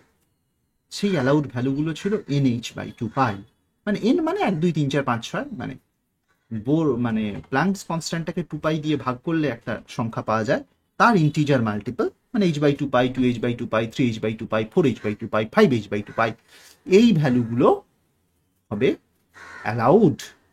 Allowed angular momentum of for electron. তো সেই হাইপোথেসিসটা you can easily get, or rather say you can easily prove. তো এইভাবে হয় না, দ্য ব্রয়ের কোনো প্রুফ নেই। তো দ্য ব্রয় মেনে নিলে বোর মেনে নিতে হবে। আর তুমি যদি বোরকে আগে মেনে নাও, তাহলে দ্য ব্রয় এমনি সেখান থেকে আসবে, মানে ভাইসি ভার্সা আর কি। তো এটা কোনো না কোনো ভাবে তোমাকে পরীক্ষায় জিজ্ঞেস করতে পারে, কোনো না কোনো ভাবে অঙ্ক দিতে পারে, কোনো না কোনো ভাবে প্রশ্ন দিতে পারে। তো নিচেও এবছর একটা দিয়েছিল প্রশ্ন এই এই এই জায়গাটার উপর থেকে। তো এটা খুব সিম্পল ব্যাপার, বাইজার থেকেই আছে, সেখান থেকেই বলছি। এই জায়গাটা আমি একটু সহজ করে ফেলেছি আরো। তো মূল কথাটা হলো যে ইন ল্যাম মানে 2πRn, any stable orbits perimeter should be integer multiple of the Broglie wavelength. Perimeter of any stable orbit should contain an integer wavelength. Car wavelength? The Broglie wavelength. সেখান থেকেই বোর চলে আসে। অনেক কিছু পাওয়া যায় দ্য ব্রয় ধরে নিলে, খুব ছোট ছোট ব্যাপার। Particle in a box problem quantum মেকানিক্সে তোমরা পড়বে অতি অবশ্যই, যে ল্যামডা সমান বলার আগে যে একটা পার্টিকেল একটা box, particle in a box problem আমরা পরে করব। বক্স মানে কি? যে না এই হাইটগুলো ইনফিনিটি অব্দি উঁচু, মানে হচ্ছে পার্টিকেলটা পালিয়ে যেতে পারবে না, পোটেনশিয়াল ইনফাইনাইট। তো সেখানে যদি পার্টিকেলটা থাকে, তাহলে সেই পার্টিকেলটা যদি ওয়েভ হয়, তাহলে তাকে কি কি কি কি কি কি possible stationary wave, of course stable মানে স্টেশনারি ওয়েভ। একটু ভেবে দেখো, আমি এগুলো কি ছবিগুলো এঁকেছি, সাদা, নীল আর হলুদ।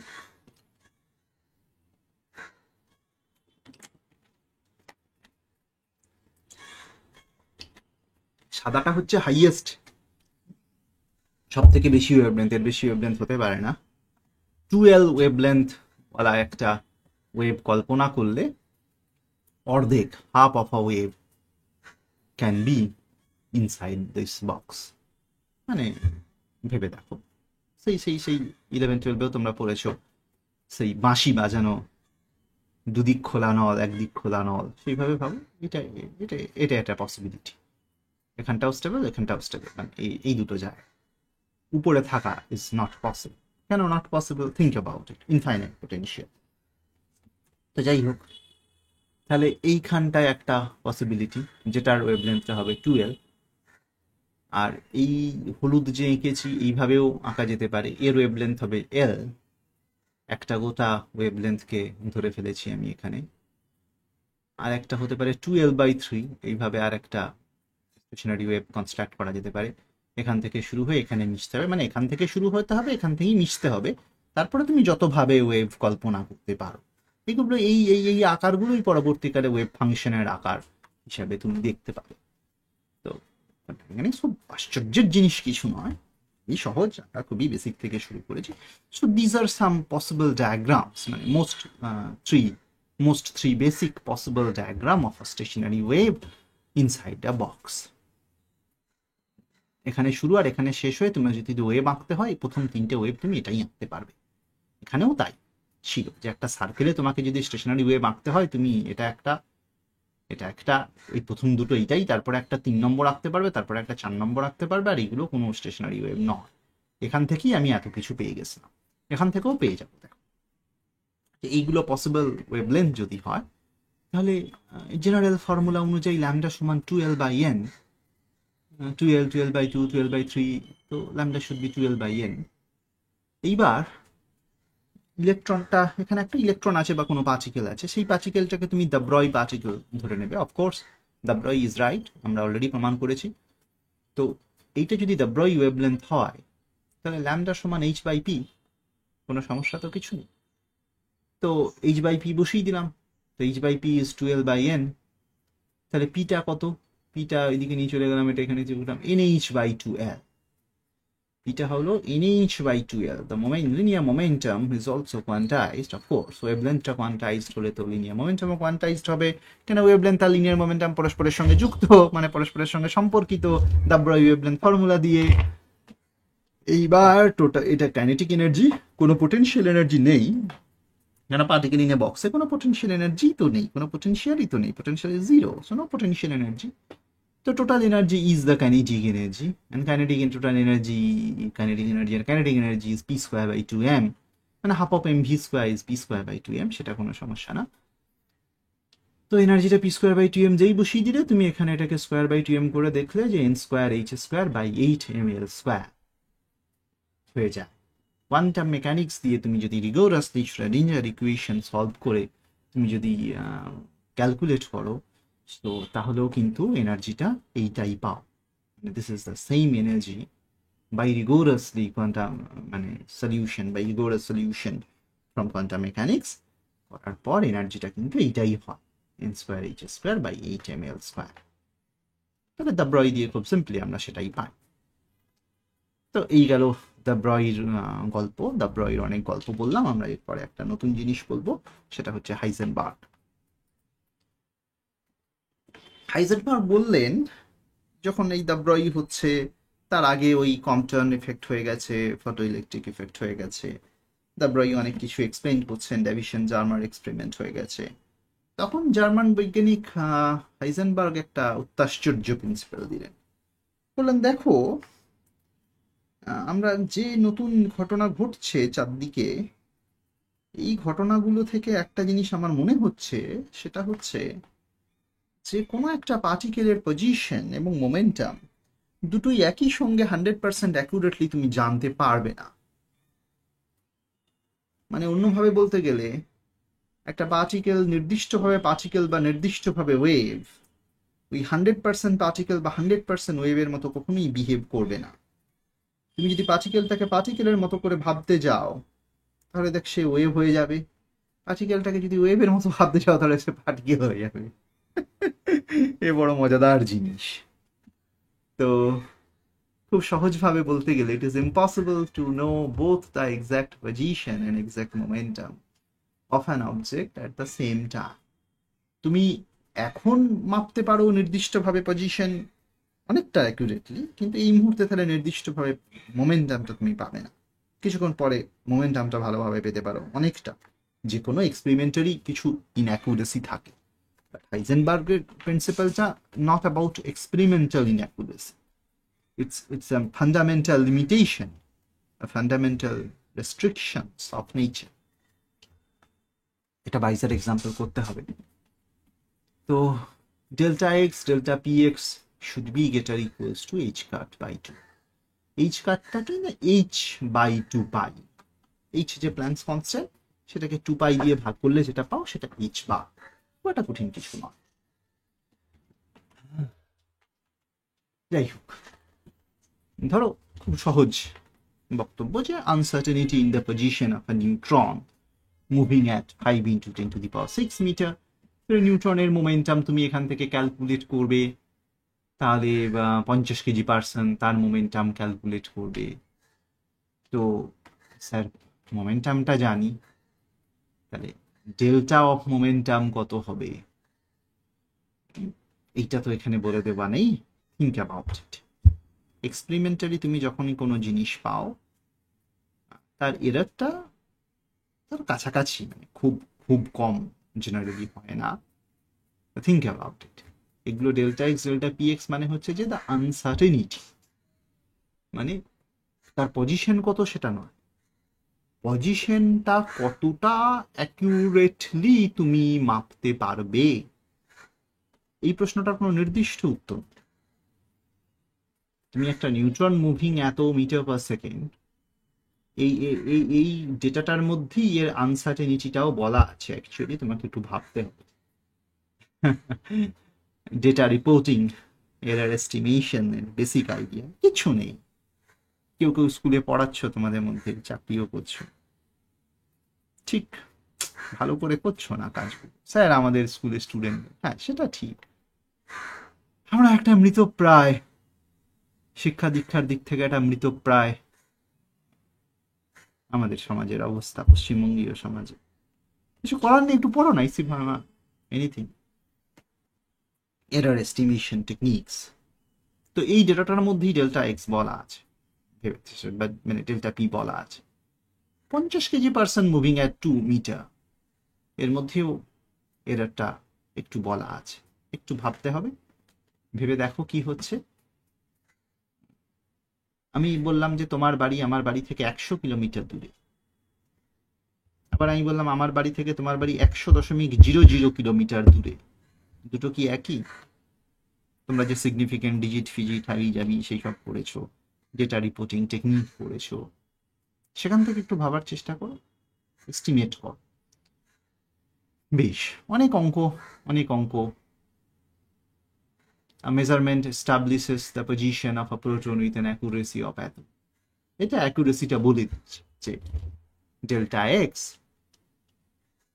তোমাকে বলে দিয়েছে যে আমি এর থেকে বেশি অ্যাকুরেটলি আমি মাপতে পারি না।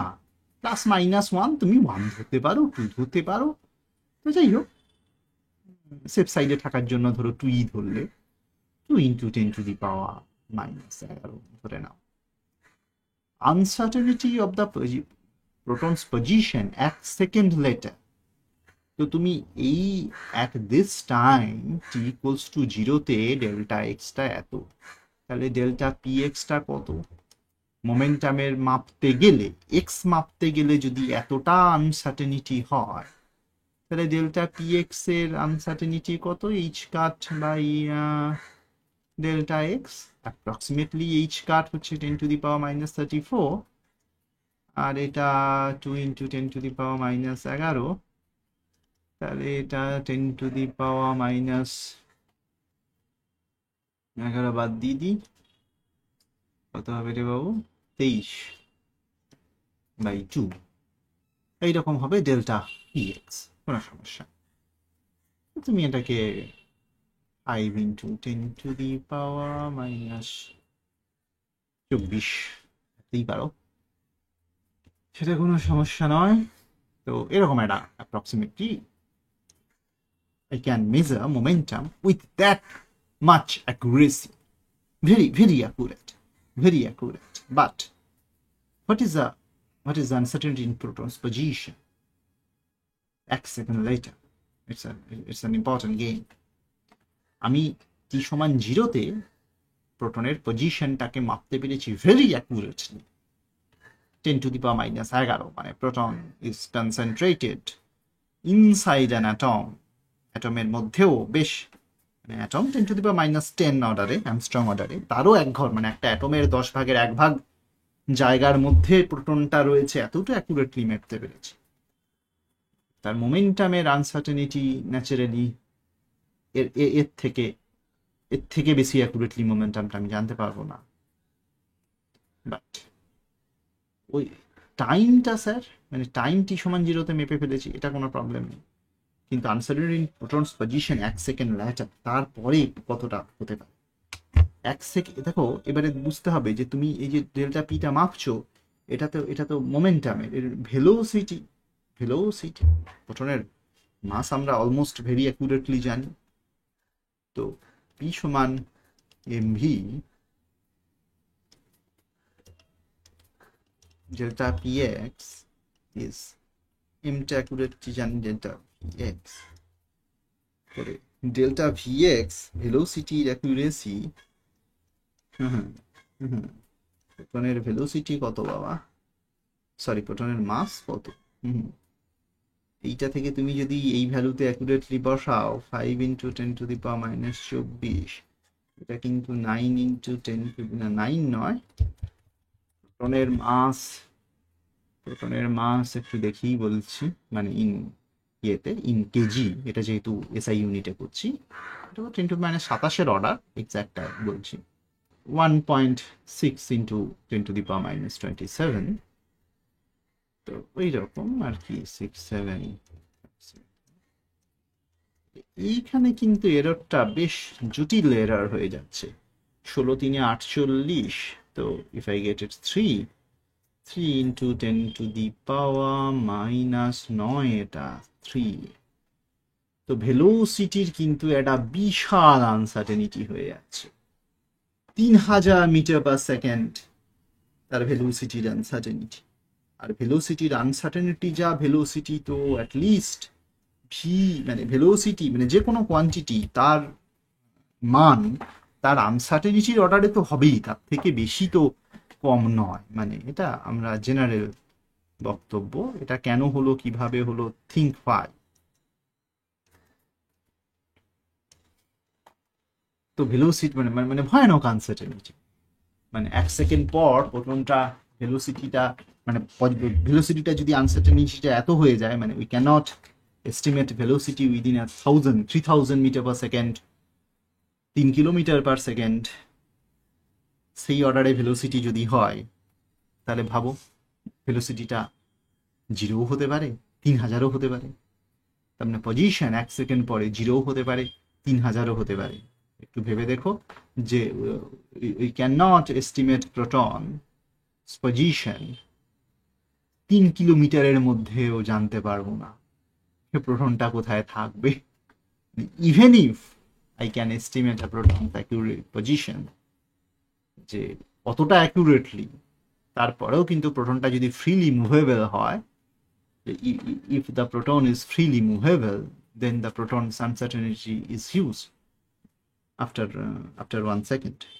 একটু ভেবে দেখো, প্রোটনটা যদি ফ্রিলি মুভেবল না হয় তাহলে কোনো অসুবিধা নেই, কিন্তু একটা ফ্রি প্রোটনকে পরের মুহূর্তেই কোথায় থাকবে we don't know. If the proton is free, this proton is free, the proton will go to anywhere within 3, 4, 5 kilometers just after 1 second. Think about it, যে একটা বস্তুর আনসার্টেনিটিটা কোনো একটা কোয়ান্টিটি মেজার করছি, পজিশন বা মোমেন্টাম, তো তার পজিশনটা এতটা অ্যাকুরেটলি যদি আমি মাপতে না পারি, তার মোমেন্টামটাও অতটা অ্যাকুরেটলি মাপতে পারবো না, আর মোমেন্টামটা যদি অতটা অ্যাকুরেটলি মাপতে না পারি, তার ভেলোসিটিটাও অতটা অ্যাকুরেটলি মাপতে পারবো না। তাহলে মোমেন্টামের আনসার্টেনিটি থেকে আমি ভেলোসিটি আনসার্টেনিটি পাই, আর যদি পার্টিকেলটা ফ্রিলি মুভেবল হয়, তাহলে 1 সেকেন্ড পরে তার ভেলোসিটিটা অন্য জায়গায় চলে যাবে পুরো। আর কোনো একটা কোয়ান্টিটির, কোনো একটা পার্টিকুলার ভেলোসিটি, নিশ্চয়ই তাই ভেলোসিটি মাপতে গেলে যে আনসার্টেনিটিটা হবে তার থেকে বেশি হবে ভেলোসিটি। মানে এরকম যেটা কি দেখেছো, যে বস্তুর velocity 5 kilometre ± 15 kilometre, very rare case, সেই মেজারমেন্টের কোনো দাম নেই দেন। 5 kilometre per second plus minus 15 kilometre, সেটা তো হয় না, তাহলে তোমার কোনো মেজারমেন্টই হচ্ছে না অ্যাকচুয়ালি। যাই হোক, এটা নিয়ে আরেকটু ভাবতে পারো তুমি। আমরা আগাই। ছোটখাটো এস্টিমেশন যে অ্যাটমিক নিউক্লিয়াসের রেডিয়াস হতে পারে এরকম 5 × 10⁻⁻⁻, মানে ফেমটোমিটার রেঞ্জে। Uncertainty principle to place a lower limit on the energy an electron must have if it has to be a part of nucleus. মানে মোদ্দা কথা হচ্ছে একটা নিউক্লিয়াসের রেডিয়াস 5 ফেমটোমিটার বলে দিয়েছি, ইলেকট্রনটাকে যদি 5 ফেমটোমিটারের মধ্যে থাকতে হয়, if an electron has to live, সহজ করে, to live within a nucleus,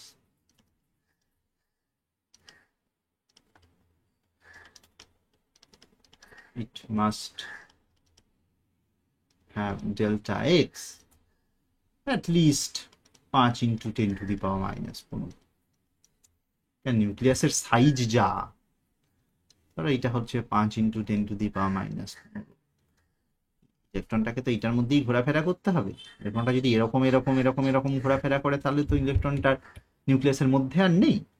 তাহলে এইটুকু জায়গার মধ্যে আছে, মানে ইলেকট্রনটার পজিশন আনসার্টেনিটি নিশ্চয়ই এই নিউক্লিয়াসটার রেডিয়াসের মধ্যেই, তার বেশি নয়। তার বেশি হলে ইলেকট্রনটা নিউক্লিয়াসের মধ্যে নেই। এই কথাগুলো হয়তো তুমি নাও জানতে পারো, আগে নাও পড়ে থাকতে পারো, বাট আমার কথাটা একটু শোনার চেষ্টা করো। আমি ধরো তোমার ঘরটা 10 ফুট, তুমি যদি বলো যে আমি জাহির স্যার ওই ঘরের মধ্যেই আছেন, তাহলে জাহির স্যারের পজিশন আনসার্টেনিটি অবশ্যই 10 ফুটের মধ্যে। তুমি যদি বলো জাহির স্যারের পজিশন আনসার্টেনিটি 100 ফুট, তাহলে জাহির স্যার তোমার ঘরের মধ্যে নেই, কেন তোমার ঘরের সাইজ 10 ফুট। তুমি একজনের পজিশন আনসার্টেনিটি 100 ফুট বলে 10 ফুটের মধ্যে তাহলে তাকে সীমাবদ্ধ করে রাখতে পারো না, রাইট?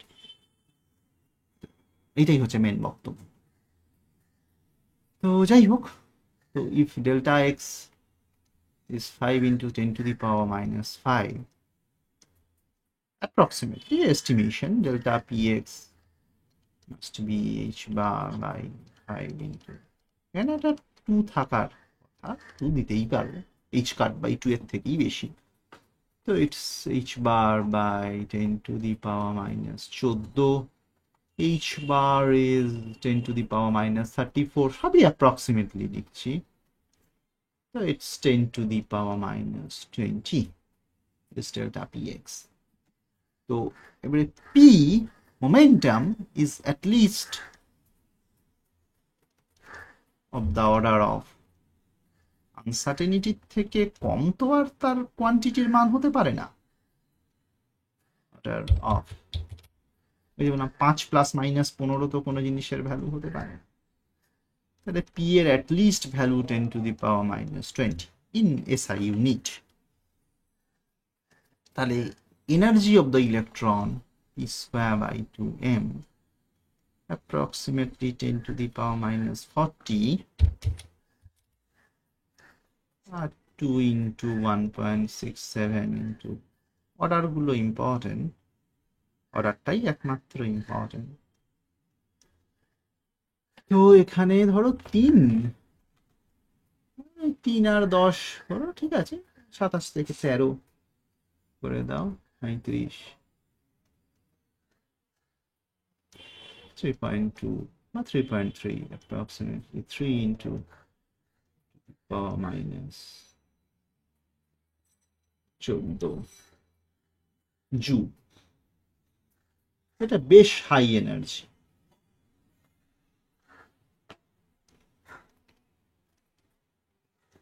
ও সরি, একটা ভুল করেছি, আমি প্রোটনেরটা বসিয়ে দিয়েছি, ইলেকট্রন। Very sorry. ইটস 10⁻40 আর ইলেকট্রনের 9 × 10⁻31 তো ওটাকে আমি 10⁻30 ধরলাম অ্যাপ্রক্সিমেটলি। তো 10⁻10 ইন্টু 2/2, তার মানে 5 ইন্টু 10⁻11। বেশ বেশ বেশি এনার্জি, এটা ভালোই বেশি এনার্জি, বুঝলেন? এবার এইটার কত এমইভি, -19 মানে, এবার 19 থেকে 6 করে দাও, -13, মানে এটা অ্যাপ্রক্সিমেটলি পাইজারেরই এক্সাম্পল যখন ওটা একবার দেখে ফেলি যে ওইটা কত উত্তর এসেছিল। তো যাই হোক, কোথায় ছিল, হ্যাঁ, এটা এটা এটা বেশ ভালো, 20 এমইভি মতো, 20 এমইভি। আচ্ছা, আমি কাইনেটিক এনার্জি p²/2m করলাম, একটু এদিক ওদিক একটা অর্ডার বোধহয় আমি মিস করে গেছি কোথাও একটা। Delta p 10⁻20 p²/2m। আচ্ছা, এটা ক্লাসিক্যাল ক্যালকুলেশন করেছি, but which not be classical, এটাও ভুল হতে যাচ্ছিল, বুঝলে? ইলেকট্রনটার পি যদি এত হয়, it's a very high IP, তো নন রিলেটিভিস্টিক ক্যালকুলেশন করছিলাম, রিলেটিভিস্টিক ক্যালকুলেশন, নন রিলেটিভিস্টিকে ভুল হয়ে যাচ্ছিল। Relativistic calculation E approximately PC, as P here is very high.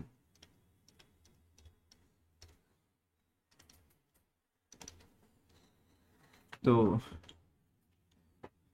এটা থেকে এনার্জিটা তুমি এর সঙ্গে সি গুণ করে দেবে, p²/2m এখানে ইউজ করবো না, ভেরি হাই এনার্জি হলে, স্যার এই ফর্মুলা কোত্থেকে এলো, না এই যে E² সমান p² c² প্লাস mg² বা m²c⁴, যাই বলো।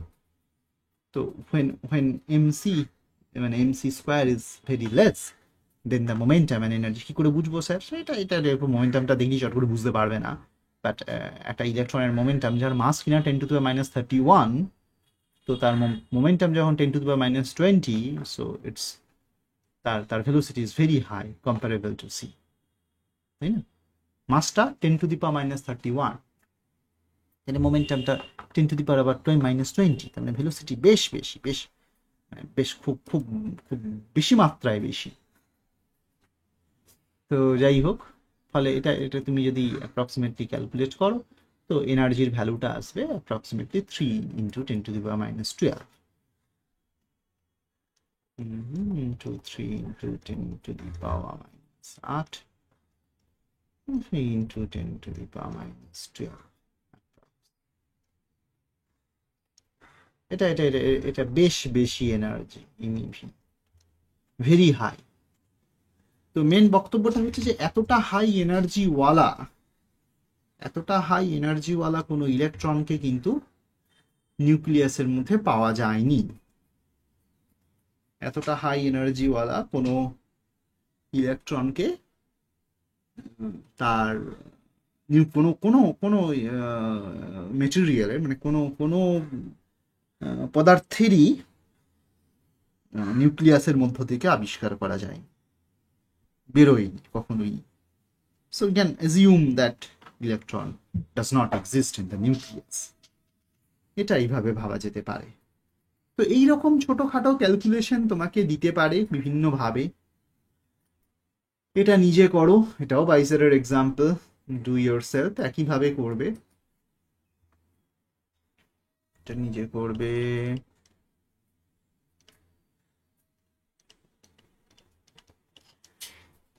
বেশ, আর একটা এরপরের বক্তব্য হচ্ছে পার্টিকেল ইন এ বক্স, তার এনার্জি ক্যালকুলেট করা সম্ভব, মানে এস্টিমেট করা সম্ভব উইথ আনসার্টেনিটি প্রিন্সিপাল। দেখো, এই যে বলছিলাম জাহির স্যার তোমার ঘরে রয়েছেন, মানে জাহির স্যারের মেজারমেন্ট আনসার্টেনিটিটা অ্যাটলিস্ট ওই ঘরের দৈর্ঘ্যের মধ্যে রাখতে হবে। So delta l delta s x should be l, না হলে পার্টিকেলটা বক্সের মধ্যে আছে সেটা বলা সম্ভব নয়। So delta P will be approximately h cut by 2l. তো মিনিমাম পি ধরে নাও যে ওই অর্ডারে h cut by 2 মানে h by 2 পাই, তাহলে অ্যাটলিস্ট এইরকম একটা, এগুলো সবই estimation, not an exact value. Uncertainty principal মানে ইটস অ্যান এস্টিমেশন। আনসার্টেনিটি কখনই তোমাকে কোনো এক্সাক্ট ভ্যালু দেয় না, সেসব তুমি নিজের ইকুয়েশন সলভ টলভ করে পরে পাও। But uncertainty give you an approximation, estimation. তো মোটামুটি মোমেন্টামটা এই অর্ডারে হবে, তার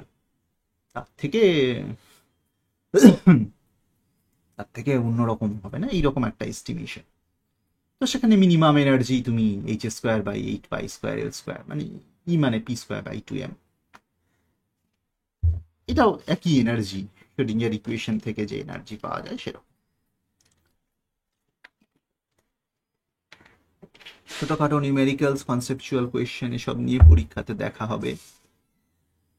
এই পরীক্ষাটার কিন্তু সিলেবাস বড়, হ্যাঁ, যে পরীক্ষাটা তোমাদের নেওয়া হবে মডার্ন ফিজিক্সের অনেকটাই, একদম হারমোনিক অসিলেটর অবধি সিলেবাসে সবই অল্প অল্প করে মেনশন করা আছে। So will see that. বেশ, এটা একটু ভেবে নিও, বুঝে নিও, আর খুব বেশি আমি বকতে এবারে কষ্ট হচ্ছে। তো যাই হোক, লাস্ট একটা বক্তব্য, যে এনার্জি অ্যান্ড টাইম আনসার্টেনিটি, যে পজিশন এবং মোমেন্টামের আনসার্টেনিটি বললেন, সেই একইভাবে এনার্জি এবং টাইম, তুমি যদি কোনো পার্টিকুলার এনার্জি অ্যাকুরেটলি মাপতে পারো, তাহলে তার টাইম মানে কি, যে সে যে স্টেটে তুমি এনার্জিটা মাপছো সেই স্টেটে ও কতক্ষণ আছে, we may not estimate very accurately. তো টাইম মানে হচ্ছে যে কোনো একটা অবস্থায় রয়েছে, মানে ধরো জাহির স্যার শীর্ষাসন করছেন, সারা জীবন তো শীর্ষাসন করবেন না। জাহির স্যারের শীর্ষাসন করা অবস্থায় এনার্জি তুমি মাপতে গেলে যত অ্যাকুরেটলি এনার্জি মাপবে, জাহির স্যার কতক্ষণ শীর্ষাসন করছিলেন ততটা অ্যাকুরেটলি মাপতে পারবে না।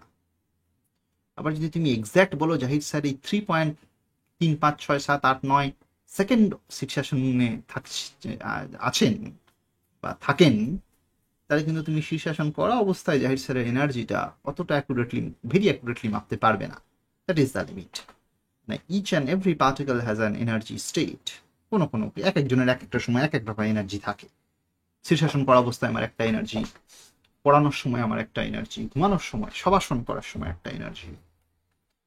তো যাই হোক, তো that is a different state of a particle. আমরা ভবিষ্যতে পড়ব আর অনেক কিছু। তো পার্টিকেলটা কোনো একটা স্টেটে, এবারে তুমি হাইড্রোজেন অ্যাটমের ওই ওই ওই বোর মডেলের কথাটা ভাবো, যে এক একটা অরবিটে আছে, এক একটা অরবিট, সেখানে এক একটা এনার্জি স্টেট। একটা ইলেকট্রন একটা অরবিটে আছে, মানে একটা কক্ষপথে আছে, মানে সারা জীবন সে ওই একটাই অরবিটে থাকবে সেরকম নয়, কিন্তু সে অন্য অরবিটে চলে যাবে। They don't wait. তো সেই এইটাকে বুঝতে গেলে, এর বক্তব্যটা বুঝতে গেলে তোমাকে এক্সাম্পলটা করতে হবে। দেখো, an excited atom gives up its excess energy by emitting a photon of characteristics frequency as described in chapter 4. এটা চ্যাপ্টার 4 মানে ওই বোর মডেল, সেই চ্যাপ্টারটা নিয়ে আমরা আলোচনা করব। একটা এক্সাইটেড স্টেটে আছে, মানে একটা অন্য কক্ষপথে আছে ইলেকট্রনটা। তো ইলেকট্রন এখানে নেমে চলে আসার সময় সে একটা এনার্জি ছাড়বে, এনার্জি রিলিজ। তো এই উপরের স্টেটে যদি এনার্জি তুমি যদি বলো যে উপরের কক্ষপথে এনার্জি ছিল E2, এই কক্ষপথে এনার্জি আছে E1, তো E2 মাইনাস E1 এই এনার্জিটা সে একটা ফোটন ছেড়ে দেবে, যে এনার্জি রিলিজ হয়ে বেরিয়ে চলে যাবে ফোটন রূপে।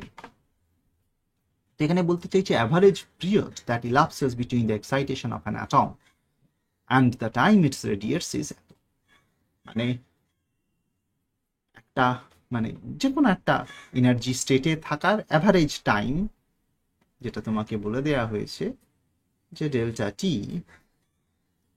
Is the average time an electron spend in an orbit সেইটা তোমাকে বলে দিয়েছে যে which is of the order of 10⁻⁸ second. তার জীবৎকাল জাহির স্যার শীর্ষাসন করেন 10⁻⁸ সেকেন্ড অবধি করেন, তারপর তিনি আবার সভাসন করেন, কাইন্ড অফ সেই সেই সেই বক্তব্য। তো 10⁻⁸ সেকেন্ড একটা ইলেকট্রন থাকে এখানে।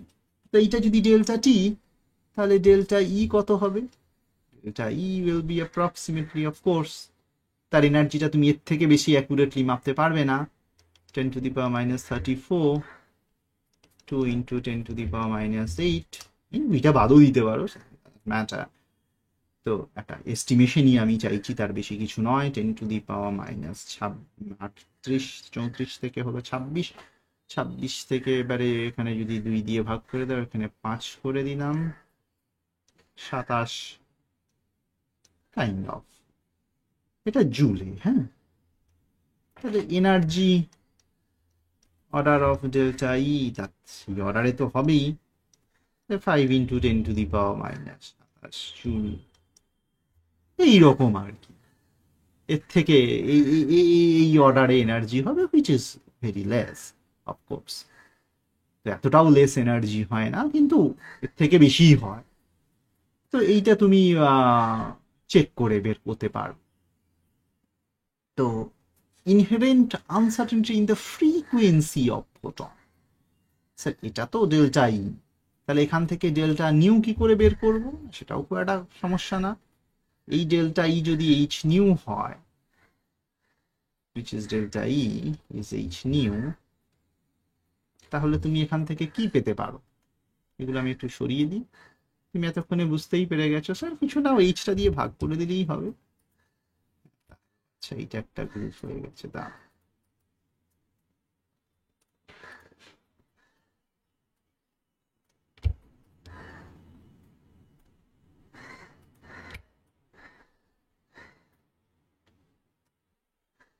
তুলে দিই, তুলে দিই। জীবন মানেই যন্ত্রণা। দেখে আমি একটু ভালো করে লিখি যে E2 - E1 সমান h nu, delta E is h nu। তাহলে ওই আর কি, এই এনার্জিটা আনসার্টেনিটি ডেল্টা ই এর ভ্যালু, এটা একটা ডেল্টা নিউ। তাহলে কেননা ডেল্টা ইটা তুমি যদি অতটা অ্যাকুরেটলি না জানো, সো তুমি নিউটাও অতটা অ্যাকুরেটলি জানতে পারবে না। সো ডেল্টা ই তুমি একটা এস্টিমেশন পেতে পারো, সেখান থেকে তাকে এইচ দিয়ে ভাগ করলে তুমি একটা ডেল্টা নিউ এর একটা আনসার্টেনিটি বের করতে পারো। Use this.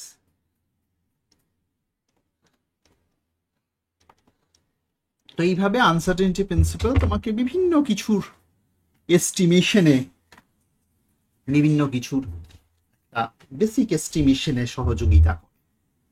আপাতত আনসার্টেনিটি সম্বন্ধে এইটুকু প্রথমে জানলেই হবে, খুব বেশি এখন তোমাদের গভীরভাবে ভাবতে হবে না। বাট আনসার্টেনিটির সিগনিফিকেন্স আরো অনেক গভীরে, জাস্ট নট দ্যাট